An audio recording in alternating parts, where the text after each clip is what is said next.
के बिना बेशक पूरा घर बिखर जाता है, लेकिन एक बात आप हमेशा याद रखिएगा, लेकिन पापा के बिना जो है ना वो पूरा दुनिया जो है वो बिखर जाता है। आप कभी फील कर पाएंगे तो इस चीज को बहुत अच्छे से आप लोग महसूस कर पाएंगे कि ये बहुत सत्य बात है।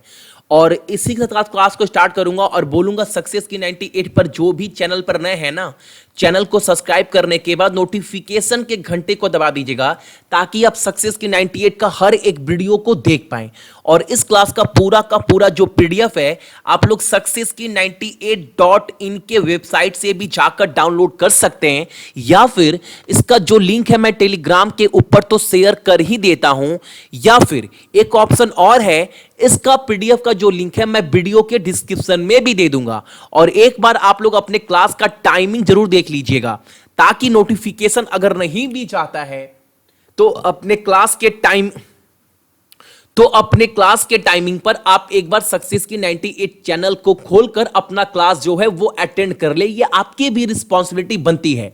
और आज कवर करने वाले हम लोग सेकेंड में के कुछ इंपॉर्टेंट करंट अफेयर, कुछ इंपॉर्टेंट तथ्य के साथ, बैंक का एग्जाम हो, एसएससी का एग्जाम हो, रेलवे का एग्जाम हो, बेस्ट करंट अफेयर दे रहा हूं। आप कोई भी वेबसाइट, कहीं पर भी मैगजीन, कोई भी किताब ओपन कर देख लीजिए, हर एक क्वेश्चन आपको यहां पर मिलेगा। और एग्जाम से पहले 5000 क्वेश्चन आप नहीं पढ़ सकते, ये पॉसिबल नहीं है कि आपको सारे क्वेश्चन याद रहेंगे।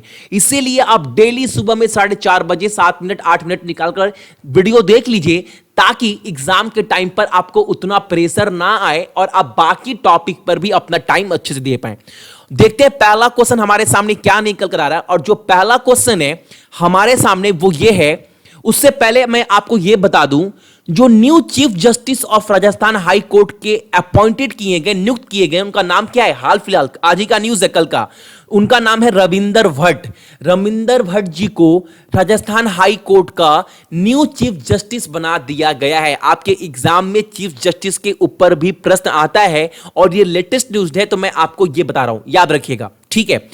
जो पहला क्वेश्चन है आज का वो ये है, मेडिसन स्क्वायर गार्डन में लड़ने के लिए अमेरिकन रेसलिंग एसोसिएशन द्वारा आमंत्रित किए जाने वाले पहले भारतीय पहलवान कौन है? और यह बहुत बड़ी बात है, तो उनका नाम क्या है? उनका नाम है बजरंग पुनिया। और एक बात मैं आपको बता दूं, जो बजरंग पुनिया है इनको राजीव गांधी खेल रत्न अवार्ड के लिए भी इनका जो नाम है वो सुझाव दिया गया है। दूसरा बात, जो बजरंग पुनिया है इनको ओलंपिक जो होने वाला है टोक्यो में 2020 में, वहां पर भी ये इंडिया को रिप्रेजेंट करेंगे, तो इनका नाम बहुत इंपॉर्टेंट हो जाता है। तो याद रखिएगा, सारे क्वेश्चन इनके नाम से जो भी जुड़े हैं वो बहुत इंपॉर्टेंट प्रश्न हैं। अगला क्वेश्चन हमारे सामने है, किस उच्च न्यायालय ने देश का पहला उच्च न्यायालय बन गया है? किस लिए? जिसके पास कार्यवाही के लिए एक टेलीप्रिंस सुविधा है। वो कौन सा उच्च न्यायालय बन गया है जिसके पास किस चीज की सुविधा है? देश का पहला उच्च न्यायालय बन गया ये, जिसके पास किस चीज की सुविधा है? तो टेलीप्रेजेंस फैसिलिटी की सुविधा है। अब एक बात मैं आपको बता दूं, वो कौन सा हाई कोर्ट है? तो वो है दिल्ली हाई कोर्ट, ठीक है। चलो अगला प्रश्न हमारे सामने है कि football writer association football of the year पुरस्कार 2019 के लिए किसे चुना गया है? किस चीज के लिए? Football writer association footballer of the year award 2019 के लिए जिनका नाम चुना गया है उनका नाम है रहीम स्टर्लिंग और Nikita Paris. Option number A is the correct answer of this question. अगला प्रश्न हमारे सामने है, एल&टी द्वारा निर्मित किस देश का सबसे बड़ा सीवेज ट्रीटमेंट प्लांट हाल ही में शुरू किया गया है? कौन सा देश का? और यह लार्जेस्ट सीवेज ट्रीटमेंट प्लांट है, किसके द्वारा बनाया गया? तो एल&टी कंपनी के द्वारा बनाया गया है। तो वो देश कौन सा है? वो देश है संयुक्त अरब इमरात, यानी यूएई। और यूनाइटेड अरब इमराट्स का जो करेंसी है, मुद्रा है, वहां पर क्या इस्तेमाल होता है? तो वो इस्तेमाल होता है दिर्हम। और वहां कैपिटल अबू धाबी है, राजधानी। और वहां के राष्ट्रपति का नाम क्या है? तो खलीफा बिन जयाद आल नयान।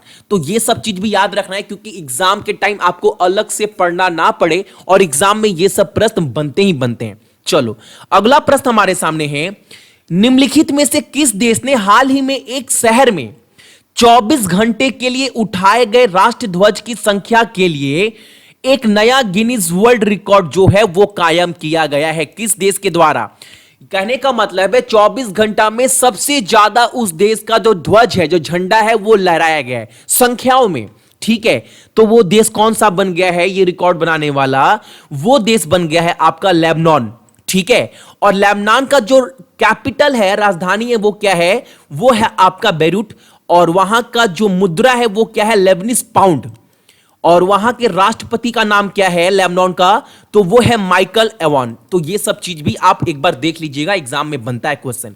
अगला प्रश्न है, किस भारतीय वायुसेना के उपाध्यक्ष के रूप में नियुक्त किया गया? किसे, आपको नाम बताना है, जिसे अपॉइंटेड किया गया है as a vice chief of Indian Air Force. उनका नाम क्या है, तो जिसे अपॉइंटेड किया गया है उनका नाम है Rakesh Bhadauria. Option number A is the correct answer. चलिए अगला प्रश्न हमारे सामने है, मुकेश अंबानी, अरुंधति काटूज के साथ एक व्यक्ति का और नाम, यानी इंडिया से 3 व्यक्ति को शामिल किया गया है सबसे 100 प्रभावशाली लोगों की सूची में।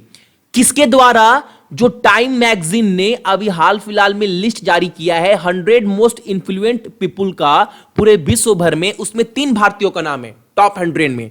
पहला नाम तो मुकेश अंबानी, अरुंधति काटूच, और एक नाम और है वो आपको बताना है, तो वो नाम है आपका Menaka Guruswamy. Option number C. और ये कौन है, तो मैं आपको बता दूं, जो आर्टिकल 377 के लिए लड़ाई चल रहा था उत्तर जम्मू एंड कश्मीर में, पूरे उसके खिलाफ एकमात्र एक यही लेडीज थी जो उसके खिलाफ में लड़ रही थी। ठीक है, तो इनका नाम भी याद रखिएगा, टॉप 100 में नाम है सबसे ज्यादा प्रभावशाली लोगों की सूची में। ठीक है, जो टाइम मैगजीन के द्वारा जो लिस्ट है वो जारी किया गया उसमें। अगला प्रश्न हमारे सामने है, शगुन कपूर गोगिया, क्या नाम है, शगुन कपूर गोगिया को एडिशनल डायरेक्टर का जो पद है वो दे दिया गया है किस बैंक में? अतिरिक्त निदेशक के रूप में नियुक्त किया गया है शगुन कपूर गोगिया को किस बैंक के लिए? तो उस बैंक का नाम आपको बताना है, और वो कौन सा बैंक है, तो वो बैंक है आपका यस बैंक। ठीक है, कौन सा बैंक है? Yes bank. और यस बैंक का जो मुख्यालय हेडक्वार्टर है वो कहां पर है? तो उस बैंक का हेडक्वार्टर है आपका मुंबई में। और यस बैंक का टैगलाइन क्या है? तो एक्सपीरियंस आवर एक्सपर्टाइज। और आज का आपका पहला प्रश्न यह है, ध्यान से सुनिएगा, कोटक महिंद्रा बैंक का जो टैगलाइन है वो क्या है, ये आपको बताना है। कोटक महिंद्रा बैंक का टैगलाइन क्या है, ये आपको कमेंट में बताना है। ठीक है, चलो अगला प्रश्न हमारे सामने है, 2019 बैडमिंटन एशियाई चैंपियनशिप में पुरुषों का खिताब के विजेता का नाम बताना है। यानी जो एशिया चैंपियनशिप हुआ बैडमिंटन का 2019 में, उसमें मेन सिंगल का टाइटल का खिताब किस व्यक्ति ने जीता है? तो वो जो खिताब जीते हैं उन व्यक्ति का नाम क्या है? Kento Momota. Option number A. और एक बात, जो बैडमिंटन एशियाई चैंपियनशिप होता है या टेनिस टूर्नामेंट, उसमें महिलाओं की कैटेगरी भी होती है, पुरुषों की भी होती है, मिक्स भी होता है। तो ये लिस्ट जो है ना, आप एक बार याद रखिएगा, ये पूरा का पूरा लिस्ट, ये लिस्ट का जो पीडीएफ का लिंक है मैं डिस्क्रिप्शन में भी दे दूंगा। पीडीएफ में जाकर एक बार आप पूरा देख लीजिएगा, क्योंकि क्वेश्चन बहुत इंपॉर्टेंट बनता है। ठीक है, तो एग्जाम के टाइम पीडीएफ जरूर रखिएगा रिवीजन करने के लिए, वरना मैं एक महीने के बाद, महीने में एक बार मैं टॉप 100 क्वेश्चन उस महीने का दोबारा रिवीजन करवा देता हूं, ताकि आपका एक बार और अच्छे से रिवीजन हो जाए। ठीक है, चलो अगला प्रश्न हमारे सामने है, अगला प्रश्न है, निम्नलिखित में से किसने 2019 का बार्सिलोना ओपन खिताब जीता है? अब ये बार्सिलोना है क्या? तो ये एक टेनिस टूर्नामेंट है, और ये खिताब किसने जीता है उनका नाम आपको बताना है। तो जो ये खिताब जीते हैं उनका नाम क्या है? उनका नाम है Dominic Thiem. Option number D is the correct answer. ये है विजेता किस चीज के? बार्सिलोना ओपन के। अब आपके माइंड में आ रहा होगा, भैया बार्सिलोना तो फुटबॉल का टीम है, नहीं, लेकिन याद रखिएगा जो बार्सिलोना ओपन है ये टेनिस टूर्नामेंट से जुड़ा हुआ है, तो ये चीज भी आपको याद रखना है। ठीक है, तो ये थे आपके इंपॉर्टेंट करंट अफेयर कब के? 2 मई के। अभी जाकर आप इसका पूरा का पूरा पीडीएफ डाउनलोड कर कर अपने पास रखिएगा, ताकि एग्जाम के टाइम आप लोग इसका पूरा रिवीजन कर पाओ। ठीक है। सो जितने भी मेरे भाई बहन देख रहे हैं सभी को बहुत बहुत गुड मॉर्निंग। आपका दिन बहुत अच्छा हो और अपने साथ साथ अपने मम्मी पापा का भी आप लोग ख्याल रखिएगा। चलिए